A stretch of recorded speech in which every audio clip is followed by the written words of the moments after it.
La flamme olympique est le plus fabuleux des symboles de l'olympisme. C'est pour ça qu'EDF a voulu développer une flamme innovante, bas carbone et en adéquation avec ce qui se passe aujourd'hui en termes d'environnement. Il semblerait que la flamme de Pékin, elle ait consommé pendant les Jeux l'équivalent d'une ville moyenne pendant un an, quoi.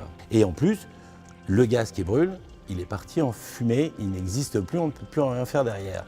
Donc c'est de se dire, gardons le symbole, mais gardons-le le plus petit possible et magnifions-le avec la technologie d'aujourd'hui.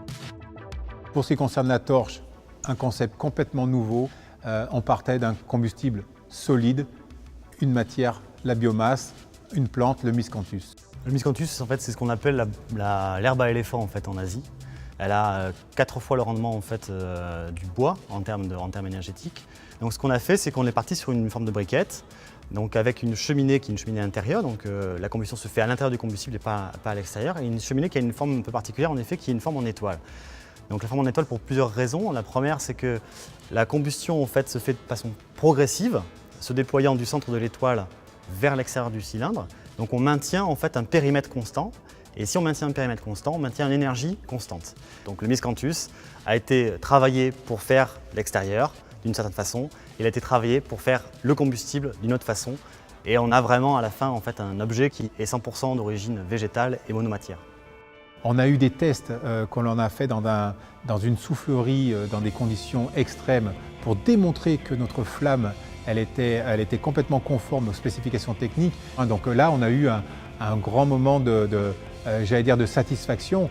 Rajoutons à cet aspect technique-là une dimension un peu plus artistique pour créer de l'émotion, parce qu'on proposait plus qu'un combustible, on proposait un concept. À la fin, c'est quand même de l'émotion qu'on voulait créer. Et on a intégré d'autres contributeurs dans notre projet. Cette flamme, on va la poser sur le toit à une échelle de petites flammes, comme un petit bijou précieux qui vient de la nuit des temps et qui vient d'Athènes. Et son image va être portée dans le monde et pour les gens du stade à une échelle, pour le coup, qui est l'échelle du chaudron habituel. Autour de la vraie flamme sont disposés des capteurs et des caméras qui vont filmer en permanence cette flamme.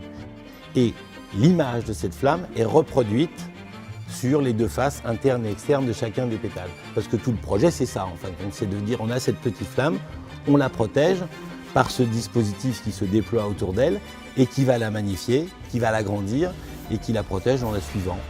Les équipes se sont très spontanément en fait, mobilisées autour de la thématique et on a vraiment fédéré autour d'un travail d'équipe. Ils ont pris ce projet-là comme un challenge et là on avait plus que l'activité, on avait la passion, on voulait délivrer et on y est allé avec les tripes. Le challenge, il était là. Comment peut-on fournir des propositions concrètes au comité d'organisation sur des solutions bas carbone et en phase avec le contexte énergétique d'aujourd'hui. Et ça, on l'a fait et ça existe. Donc on dispose aujourd'hui de ce livrable-là. Le CIO, il viendra un jour ou un autre. Ça n'a pas été pour ce coup-là avec le LOCOG. Pourquoi pas demain avec de futurs comités d'organisation.